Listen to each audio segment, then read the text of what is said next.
And we're rolling. So, and Tom's my chosen crunch electric guitar player, and the song's in E minor, so it's a nice dark song. So it's easy to get the sound that I wanted. And he brought his pedals over, and he made some magic for me.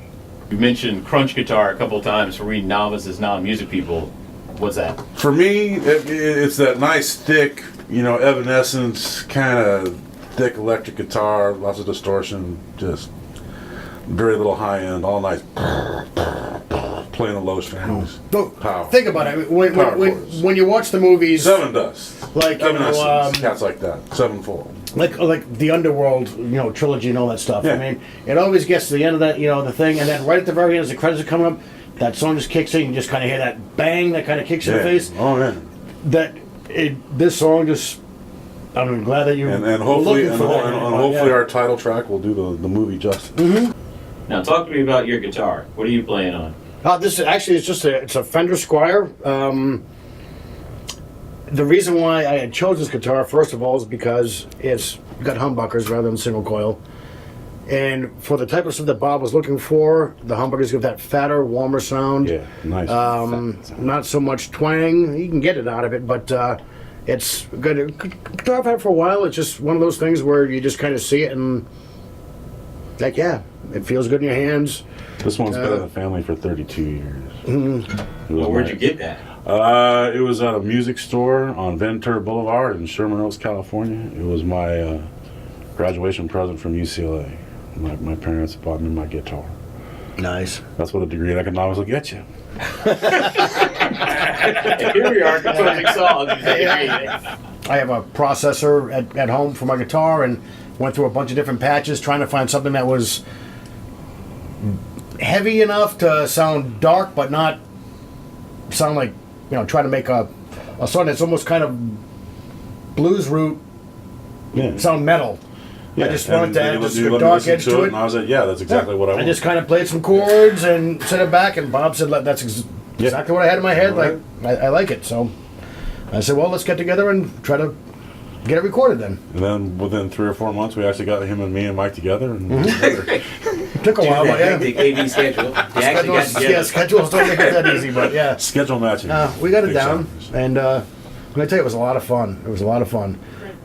Between the instruments and the sampling, how many different things do you have welded into this one song? How many tracks we got? Well, we have a lot of tracks, but of course, a lot. They're not always instruments. Yeah, they don't represent instruments. Of course, we have drums. We have bass. We have acoustic guitar. His 12-string acoustic guitar. We have Tom's crunch guitar and his crunch riff guitar, I'd call it, which has the featured points. Then we have a couple of great guitarists by Coke Ross, who's on this project, and actually did it kind of by mail. In other words, we'd use the modern technology to have to bring the song to him and have him cut the tracks. And we told him to channel David Gilmour and get that Floyd guitar sound, and he hit it absolutely spot on, perfect.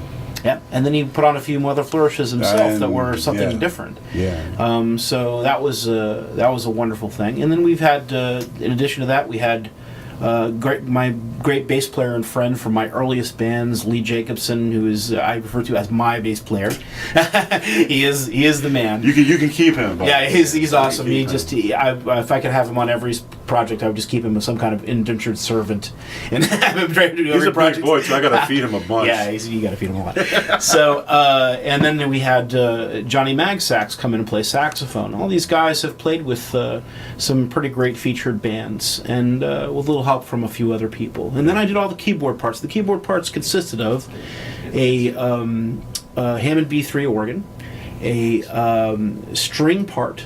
You could hear in the background a little bit of a pad that I used, which was a recorder or flute pad on some parts. And I had what's called a reso pad. That's just a keyboard part that is basically a very smooth background that doesn't have any specific sound to it. It just kind of fills the song a little bit. But Bob had a really good idea.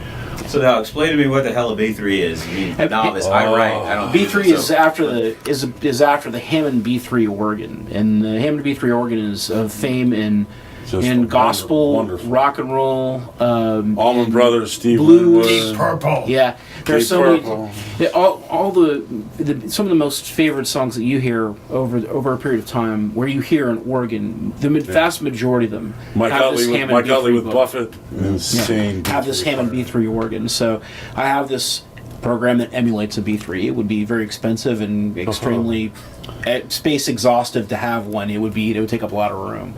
But It would take up this room. It would take up this room basically With the pedals. And I have played it before. And, Yeah, and I I did owned that. an organ. I owned a Hammond years ago. But now it's a lot easier to have it in the box, and it's close enough that doesn't sound cheesy and in a pretend emulation. It sounds like a real B3. Yeah. So Mike luckily had some really, really nice string samples on his MIDI controllers, and built probably even better than I could have dreamed for what it sounds like, because it's just got that huge gothic sound to it, which is what we wanted.